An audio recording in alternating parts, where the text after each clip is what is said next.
Office నీటి తయారు చేయించారు బాగుంటుంది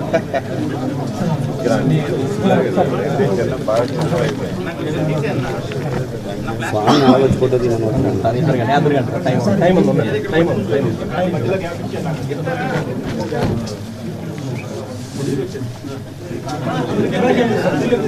కనెక్ట్ అయ్యి ఉన్నాయి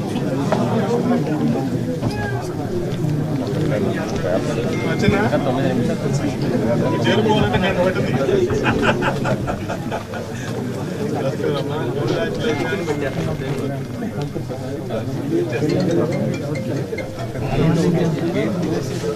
పెన్ ఉందా సార్ పెన్ ఉందా టైం ఉన్నది టైం ఉంది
బ్యాక్ సైడ్ లోగో లైట్ ఆపిస్తారా షేడ్ అవుతుంది అది లైట్ ఒక్క నిమిషం టైం టైం ఉంది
తీసేయండి రెండు రెండు ముక్కలు తీయండి జాగ్రత్త రైట్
రెండు ఉన్నాయి అన్ని క్యాట్లు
అందరికీ పేరు పేరున హృదయపూర్వకమైనటువంటి నమస్కారాలు తెలియజేస్తున్నాను. ఈరోజు నేను వ్యవసాయ శాఖ మంత్రిగా అధికారికంగా బాధ్యతలు చేపట్టినందుకు చాలా ఆనందంగా ఉందని చెప్పి ఈ సందర్భంగా తెలియజేస్తున్నాను. మనది ప్రధానంగా వ్యవసాయ ఆధారిత రాష్ట్రం. రాష్ట్ర జనాభాలో 62% మంది అంటే దాదాపుగా 3.07 కోట్ల మంది వ్యవసాయం, వ్యవసాయ అనుబంధ రంగాలపైన ఆధారపడినటువంటి విషయాన్ని ఈ సందర్భంగా తెలియజేస్తున్నాను.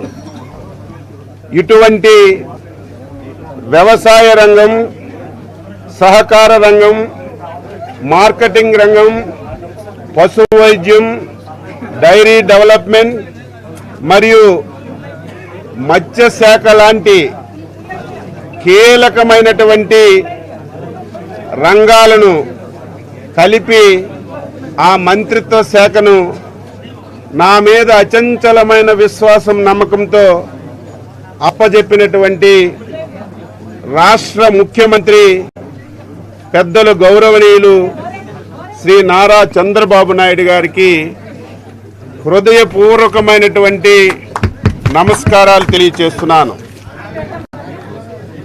ఇప్పుడే చెప్పాను, 62% జనాభా ఆధారపడినటువంటి రంగాన్ని ఏ ప్రభుత్వం అయినా సరే అత్యంత ప్రాధాన్యతగా తీసుకొని పని చేయవలసినటువంటి బాధ్యత ఉంటుంది.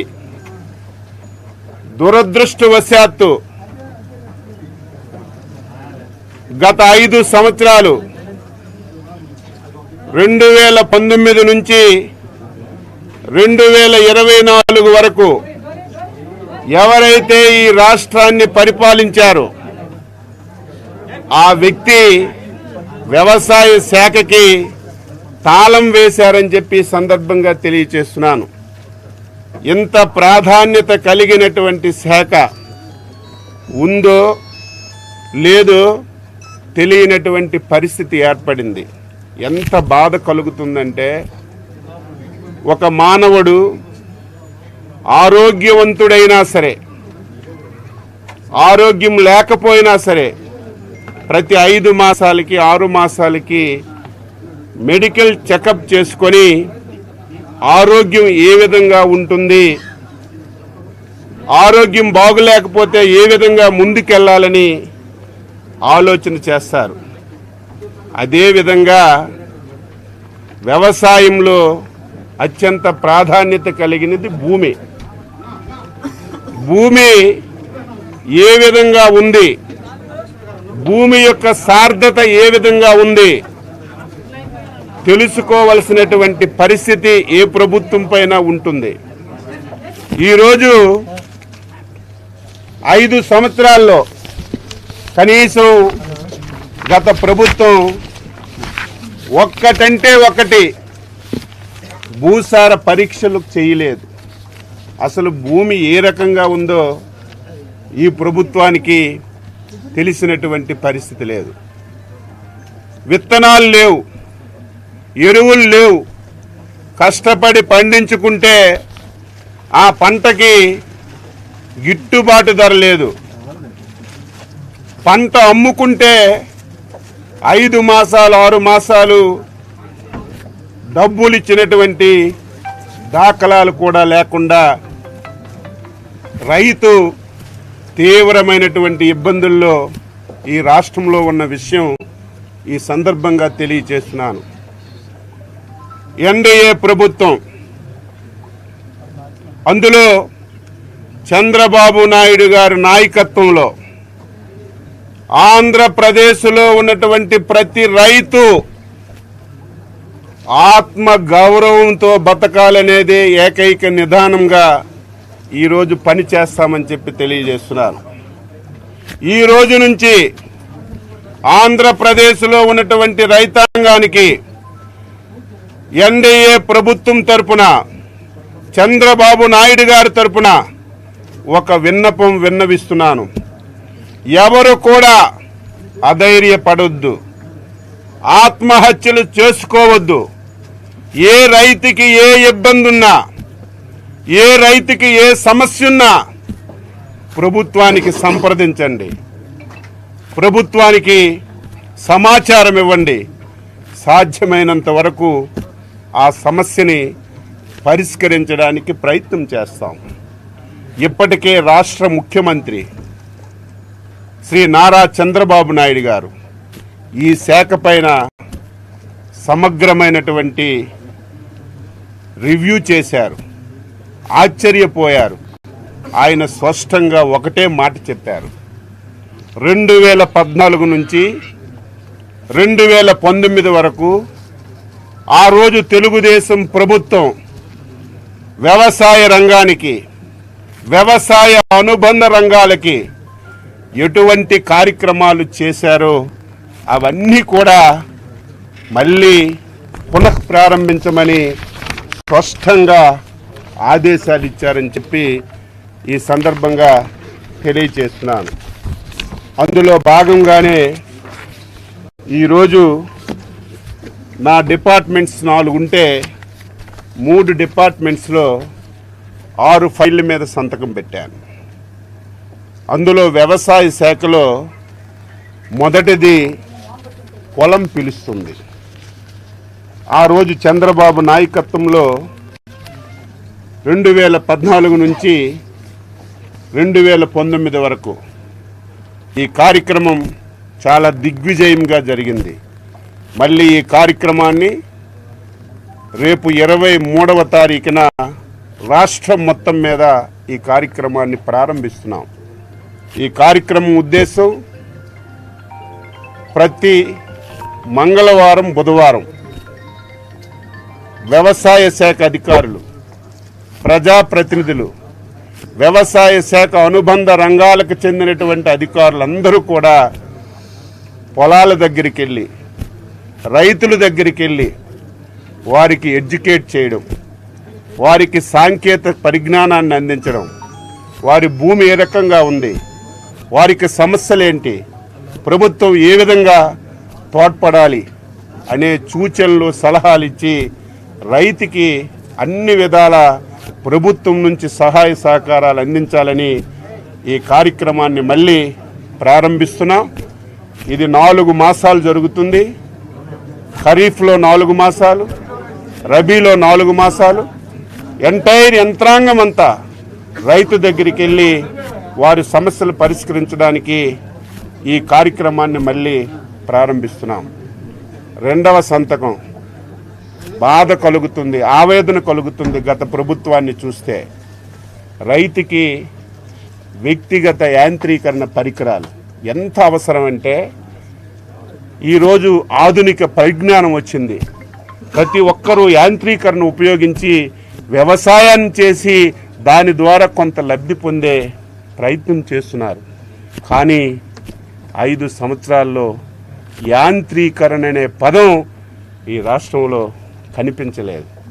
ఆ రోజు చంద్రబాబు నాయకత్వంలో ఏ రోజు గర్వంగా నేను చెప్పగలుగుతున్నాను, 3.24 లక్షల మంది రైతులకి 988 కోట్లు ఖర్చు పెట్టి ప్రతి ఒక్కరికి వ్యక్తిగతంగా సబ్సిడీ మీద యాంత్రీకరణ ఇచ్చాం. ఈ 5 సంవత్సరాల్లో ఒక్కటంటే ఒకటి ఇవ్వలేదు. చివరికి కొడవలి పిడి కూడా ఈ ప్రభుత్వంలో ఇవ్వలేదంటే వ్యవసాయ రంగాన్ని ఏ విధంగా నిర్వీర్యం చేశారో ఇది ఒక ఉదాహరణ అని చెప్పి తెలియచేస్తున్నాను. అందుకే మళ్ళీ వ్యక్తిగత వ్యవసాయ పరికరాలు సబ్సిడీ మీద ఇవ్వడానికి ఈరోజు 2వ సంతకం పెట్టాను. దీనికి గైడ్లైన్స్ అన్నీ కూడా ఫ్రేమ్ చేసి మళ్ళీ రైతాంగానికి అన్ని అవసరమైనటువంటి పరికరాలన్నీ కూడా ఇస్తాము. 2వది మీ అందరికీ తెలుసు, మత్స్యశాఖలో ఎంత దారుణం అంటే అందరూ వద్దన్నారు. ఇప్పటికే న్యాయస్థానంలో కొన్ని వందల కేసులున్నాయి. మత్స్యకారులకి జీవనాధారమైనటువంటి ఏవైతే ట్యాంక్స్ ఉన్నాయో అవన్నీ కూడా వాళ్ళ నుంచి లాక్కొని ఈ ప్రభుత్వంలో ఉన్నటువంటి పెద్దలు తీసుకోవాలని ప్రయత్నం చేయడానికి 144 జీవో ఇచ్చారు. దాన్ని మళ్ళీ అమలు చేయడానికి 217 జీవో ఇచ్చారు. ఇది రాష్ట్రంలో ఉన్నటువంటి ప్రతి ఒక్క మత్స్యకారుడు కూడా దీన్ని తీవ్రంగా వ్యతిరేకించారు, ధర్నాలు చేశారు. ఈ జీవో మా పట్టు కొడుకుతుంది, మాకు బతకడానికి బతుకులు లేకుండా చేస్తుంది.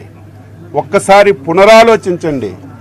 వేడుకున్నా సరే, ధర్నాలు చేసినా సరే కేసులు పెట్టి అరెస్ట్ చేశారు తప్ప గత ప్రభుత్వంలో పట్టించుకున్నటువంటి పాపాను పోలేదు. కొన్ని వందల కేసులు ఇప్పటికే న్యాయస్థానంలో ఈ జీవోని రద్దు చేయమని కేసులు వేశారు. అందుకే మత్స్యశాఖలో సంబంధించి నేను మొదటి సంతకం ఏదైతే 217 జీవోని రద్దు చేయడానికి పెట్టాను, ఇది క్యాబినెట్కి పెట్టి ఈ జీవోని రద్దు చేసి మత్స్యకారులకి మళ్ళీ పూర్వ వైభవాన్ని తీసుకురావడానికి ప్రయత్నం చేస్తాం. 2వది ఊకదంపుడు ఉపన్యాసాలు ఇస్తారు, మత్స్యకారులకి మేము అన్ని చేశామని. గత ప్రభుత్వం డీజిల్ సబ్సిడీ ప్రతి సంవత్సరం ప్రతి మత్స్యకారుడికి బోటున్న వాళ్ళకి గైడ్లైన్స్ ప్రకారం డీజిల్ ఇవ్వాలి, దానికి సబ్సిడీ ఇవ్వాలి.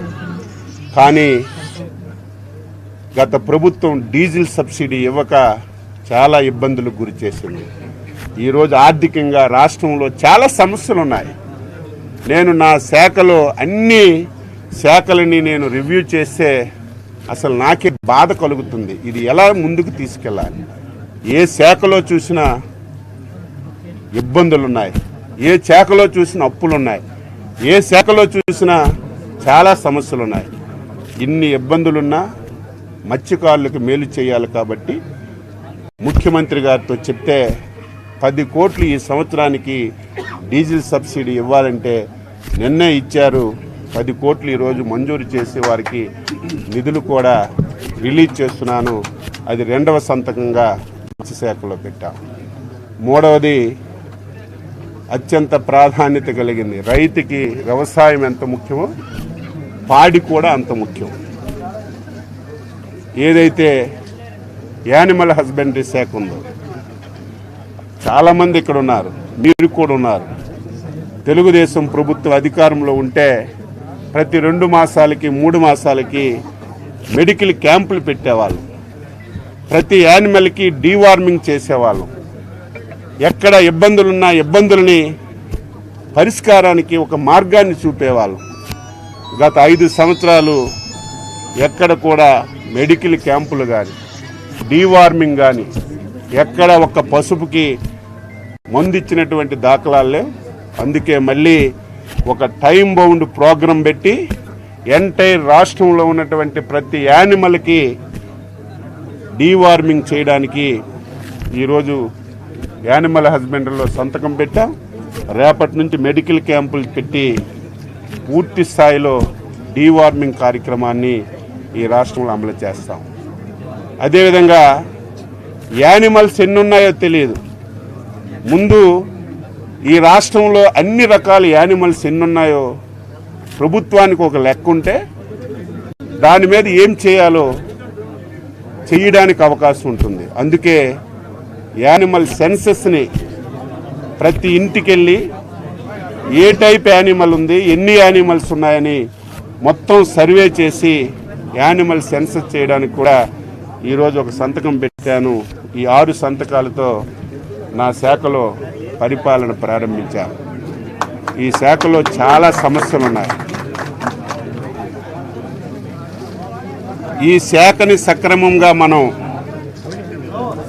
ఉపయోగించుకోగలిగితే, ఈ శాఖని సమర్థవంతంగా మనం ముందుకు తీసుకెళ్ళగలిగితే రాష్ట్ర జీడిపిలో అంటే రాష్ట్ర ఆర్థికంగా బలపడడానికి 35% ఈ శాఖ ద్వారా వస్తుంది. కానీ గత 5 సంవత్సరాలు ఈ శాఖను పూర్తిగా నిర్వీర్యం చేశారు. నేను ఎన్డీఏ ప్రభుత్వంలో వ్యవసాయ శాఖ అనుబంధ శాఖల మంత్రిగా చంద్రబాబు నాయుడు గారు సహకారంతో, ఆయన ఆశీస్సులతో మళ్ళీ వ్యవసాయ రంగాన్ని ఆంధ్రప్రదేశ్ రాష్ట్రంలో పూర్వ వైభవాన్ని తీసుకొస్తానని, రైతులకి మేలు చేసే అన్ని నిర్ణయాలు తీసుకుంటానని చెప్పి తెలియజేస్తూ, ఇంకొక ముఖ్యమైన విషయం, ఈ రాష్ట్రంలో చాలామంది వ్యవసాయాన్ని కౌలు రైతులు వ్యవసాయం చేస్తున్నారు. కౌలు రైతులకి గత 5 సంవత్సరాలు పట్టించుకున్న దాఖలాలు లేవు. మళ్ళీ కౌలు రైతులకు మాటిస్తున్నాను. వారందరికీ ఈ ప్రభుత్వం కార్డులు ఇచ్చి రుణాలు కానీ, అదేవిధంగా ప్రభుత్వం నుంచి ఎటువంటి సహాయ సహకారాలున్నా కౌలు రైతులకు కూడా అందించడానికి అన్ని నిర్ణయాలు తీసుకుంటానని చెప్పి తెలియజేస్తూ, భగవంతుడు ఈ ప్రభుత్వం పైన, ముఖ్యంగా ఈ శాఖను నిర్వహిస్తున్నటువంటి మా పైన నిండు ఆశీస్సులు ఇచ్చి ఎప్పుడూ ఈ రాష్ట్రంలో లేని విధంగా వ్యవసాయ రంగాన్ని అభివృద్ధి చేయడానికి అన్ని విధాల ఆశీర్వదిస్తారని చెప్పి ఆశిస్తూ అందరికీ నమస్కారం.